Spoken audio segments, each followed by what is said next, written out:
The day that I saw this truck, I don't know what about it that drew me to it.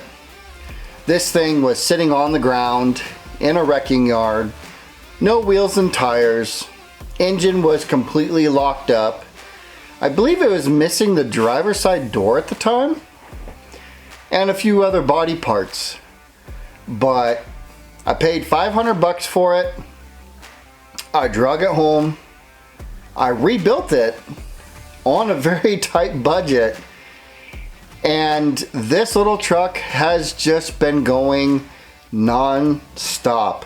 Now, I've definitely had my battles with this little truck and keeping it going, and for some reason I keep getting plagued with engine issues.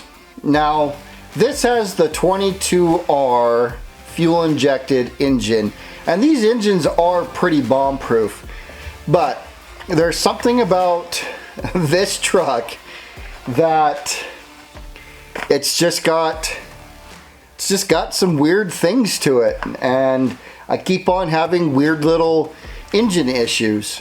Now, for the longest time I didn't. This thing ran beautiful. So in this video it is time to do some very much needed maintenance on Bandit. We've got a list of things to do, so why don't you join me, grab your work clothes, or grab a beer and you can just watch along with me. And it's time to get to work, and let's get Bandit fixed back up and 100% again.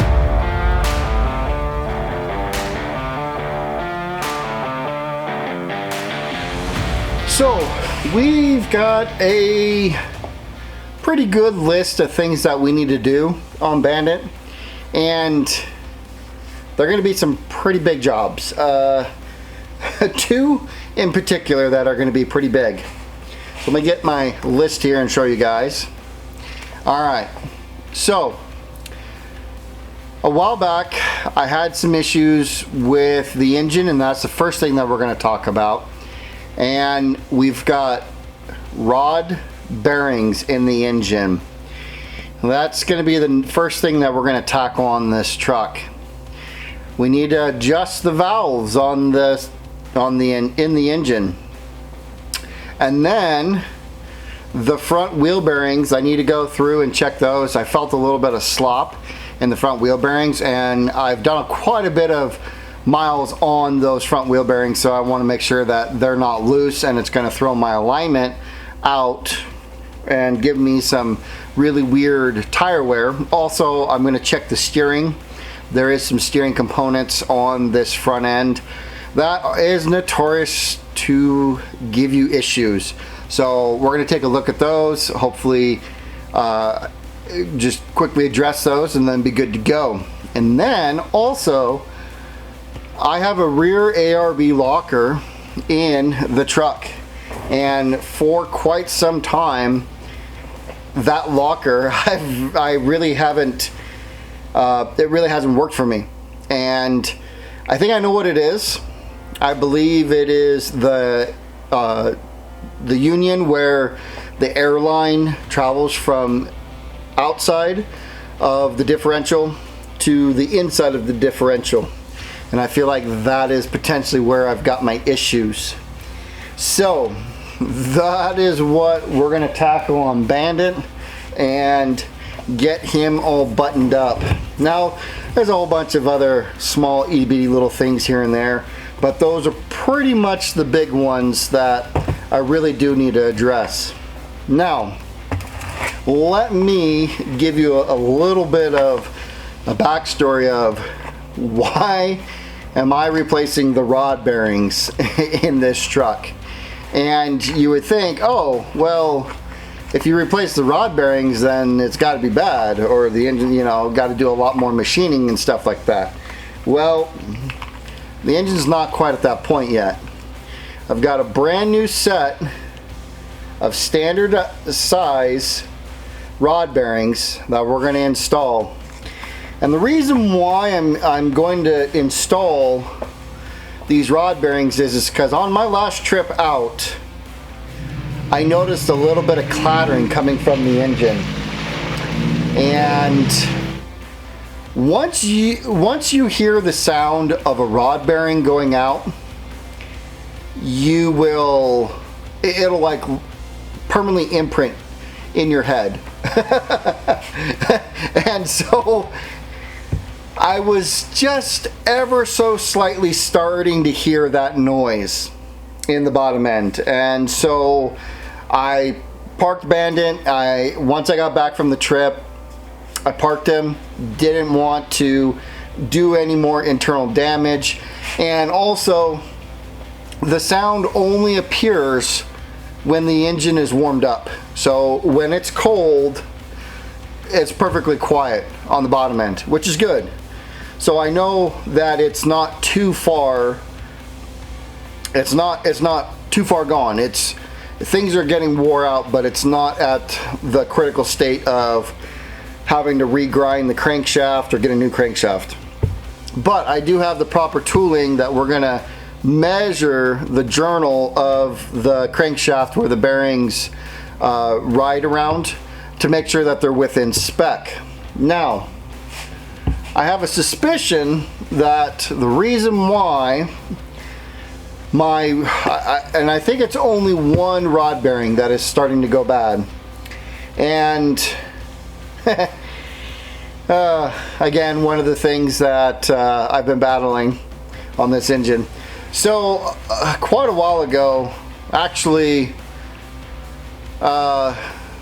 it was the tail end of 2023 that the timing chain went out in the engine, and it wasn't the actual chain itself, it was the tensioner, the little wear pad on the tensioner. The chain just it wore a groove in it so severely that it actually was back down to the metal structure of it. I'm going, what the heck? Why is it doing this? I've done a lot of timing chains on these engines, and I've never ever had that issue before. And this engine actually has less than 200,000 miles on it. So it's just like, what the heck is going on? So I actually ordered a dual row timing chain kit. Now these engines, a lot of these came with a single row chain, and then they had a dual row chain, so it prevented less stretch on the chain and you get a lot more longevity. So I installed that, and then all of a sudden the engine just started making this really bad clattering noise. No clue what it was. I battled forever trying to figure it out. I drove clear to California and had an amazing trip with that clattering noise and came back. Well, shortly after I came back, I was driving around town, and all of a sudden the engine made a really bad noise. Then it started making a really bad clatter, and so I parked it. Well, what happened was there's a tiny little dowel pin on the end of the camshaft that actually I've got one here. So that guy right here, that little guy right here, it snapped off, and it made the timing go bad. Well, when it did that, guess what else it did? Number 3 piston decided to come up, and it bent the intake valve on number 3. Yeah, ouch. So I was able to get Bandit repaired. I got a remanufactured head for it and took off and did the Freeze Your Fenders camp out with Expedition Overland. That's about a 3-hour drive. I ended up being a whole lot more than that because we were dealing with a lot of snowstorms. But anyways, the Bandit performed flawlessly. No issues whatsoever. Well, like I said, on my last trip out for my birthday adventure, I noticed some bottom end rattling. So what I think is the piston came up and it hammered that valve. And the weird thing is there was no indication of valve train strike on the top of the piston because I inspected that when I had the cylinder head off. But nevertheless, it hit the valve, and I think it flattened a little bit of the bearing. So that is why we're going to throw some new bearings in there. Cross our fingers, everything will be just fine after that. So that's going to be the first thing we're going to tackle. So let's just dive right into it. I'll get my tools. I'm going to get the oil draining out of the engine, and we're going to try to do this in vehicle. So I'm going to drop the oil pan, and then we'll do one rod at a time, and connecting rod at a time, and we'll just go through, replace all the connecting rods, and then hopefully we'll be good. So let's just dive into it and start getting dirty.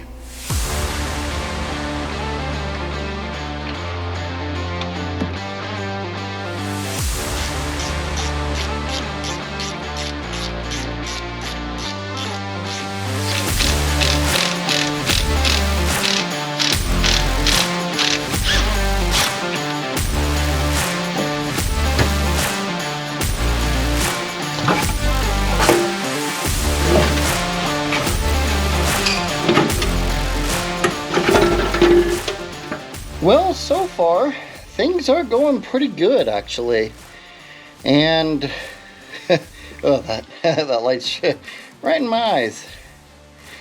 I am actually pretty happy with how the bottom of this engine is looking. It's looking pretty good, I have to say.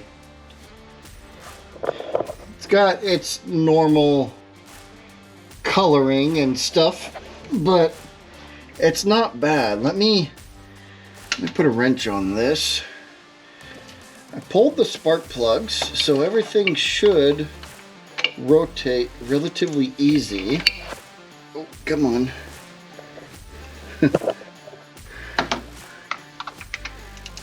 Got a ratchet on the crankshaft. There you go. Alright, so I think it's in gear. Oh, there we go. Alright, so it is this guy right here. Yeah, can you hear that?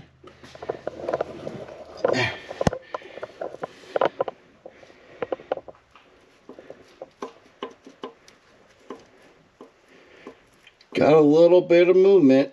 Yep. So, yeah, see, that one's tight right there.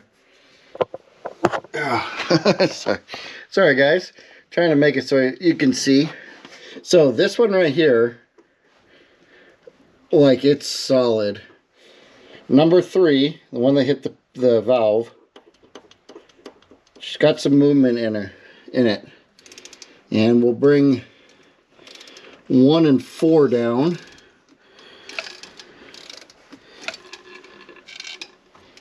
Okay, here's number 1. Solid as a rock. And number 4, if I can get my hands back here. Number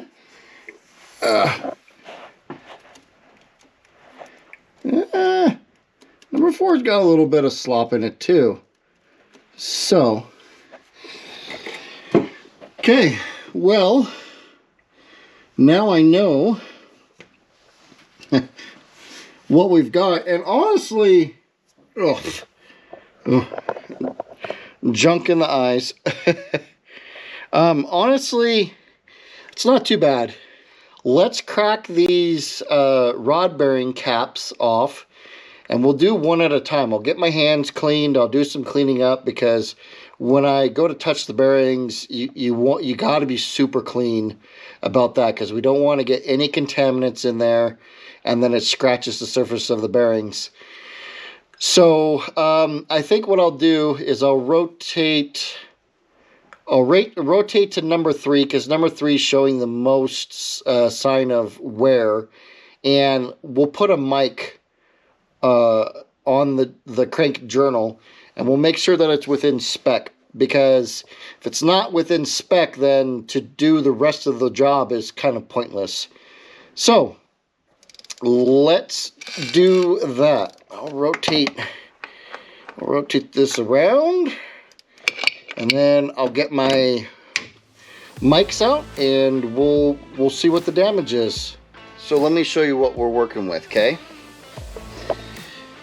I got the bearings out. This is the connecting rod cap, and that looks really good. That's showing signs of no bearing slipping in there, and you can see the wear on the bearings. Now this is the lower one. This was the one in the cap, and this one was the one from the top. Yeah.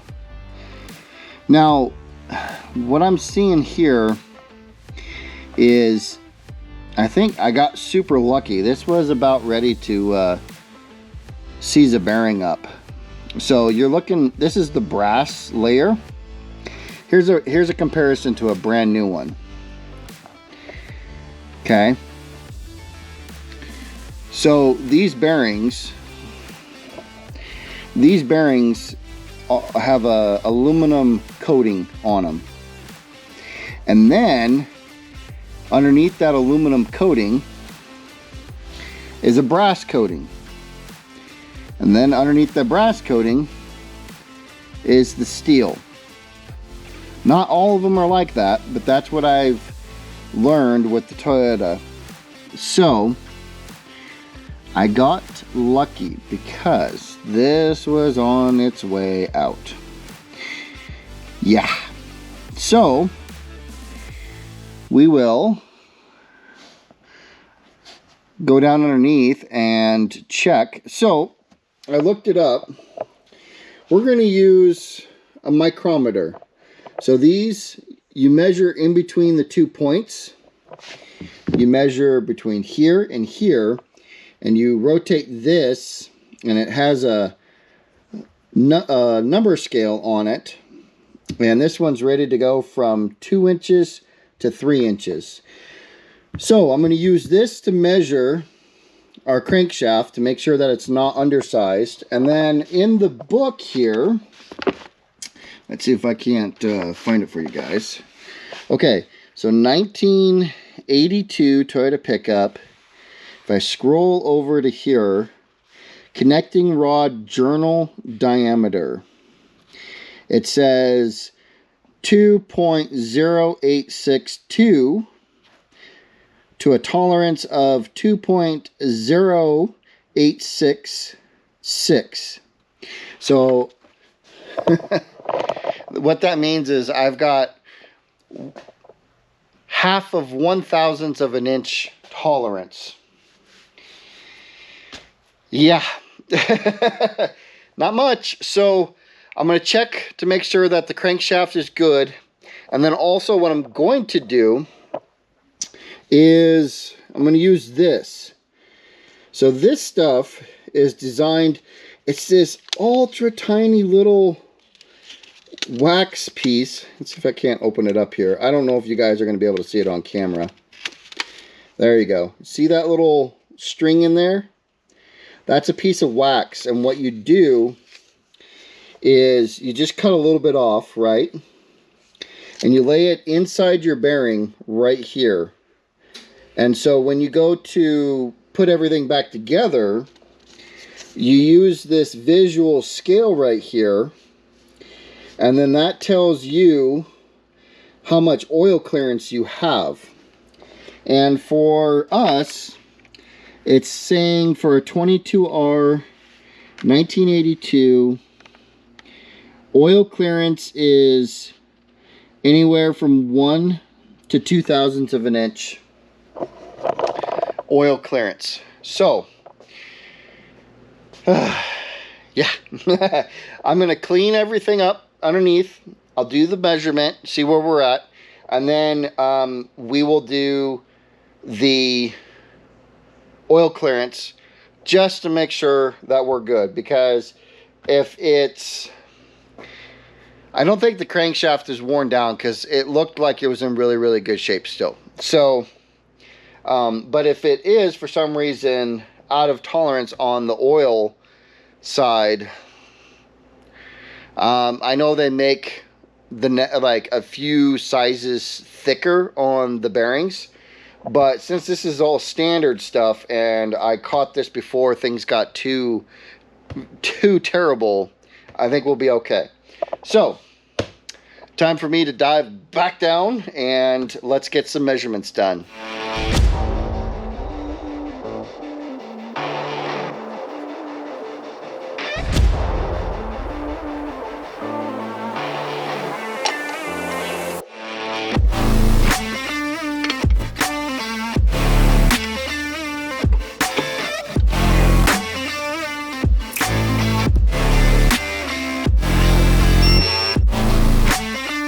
I verified the oil clearance on cylinder 3 and it came out to just a little under 1.5 thousandths of an inch oil clearance, which is perfect because our range was from 100 thousandths to 200 thousandths.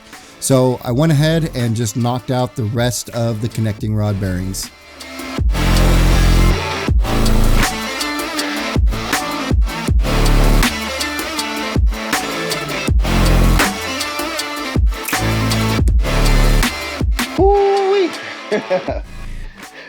The bottom end is buttoned up. Oh yeah, all back together.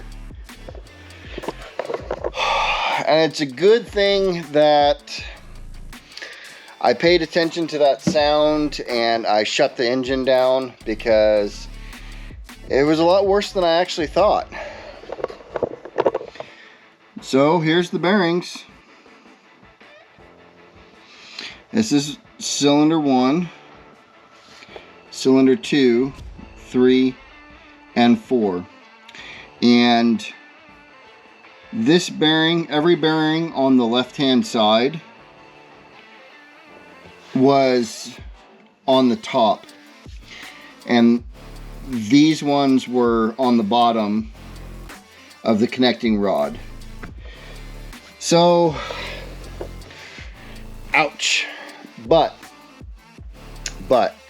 I saved it in enough time that it didn't do any damage to the connecting rod, and also it didn't do any damage to the crankshaft. So that's a big win. Cool. Well, now we can come over here and we can cross that off the list.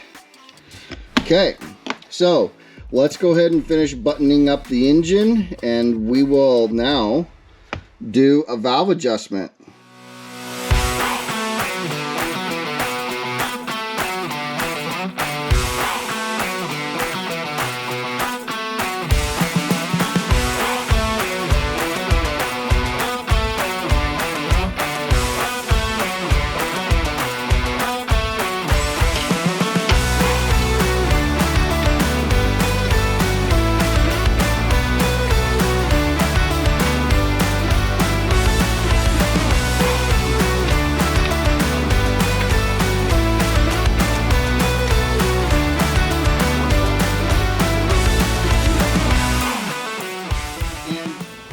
It's time to start the truck. We got the rod bearings replaced, torque to spec. We adjusted the valves. I just got the engine all full of oil. Now it's time to light it off, and we're gonna listen really closely for any really bad sounds. but we should be good. So let's give it a try.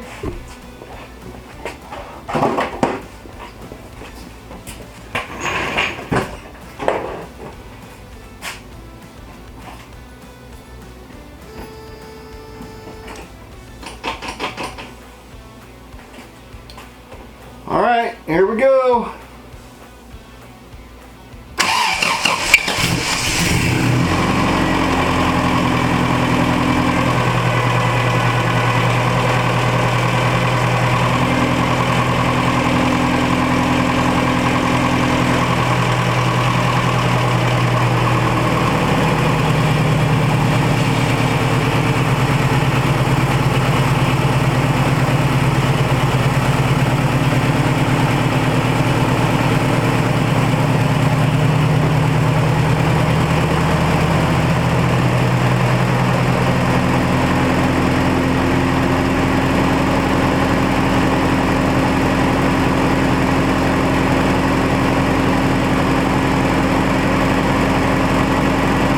So far it's sounding pretty good.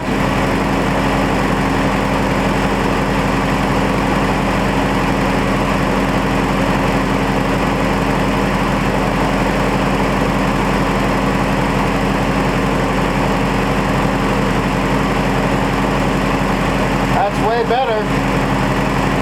But it made most of its noise when it was warmed up. So I think what I'll do is I'll let it sit here and idle and warm up.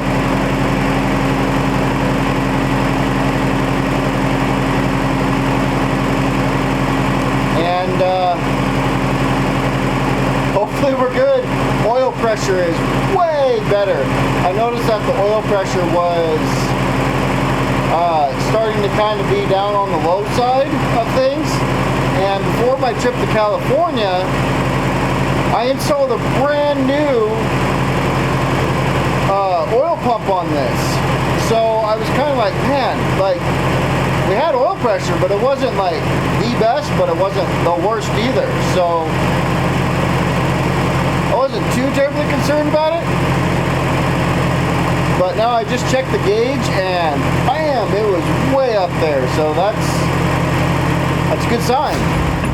Well, thanks for hanging out with me in the garage while I work on Bandit. Stay tuned for part 2, where we finish going over our list of things to do. We fix the ARB locker, we tackle the front wheel bearings, and then also we take it for a test drive to see how the truck feels after all the hard work. Well, until next time, we'll see you guys out on the trail.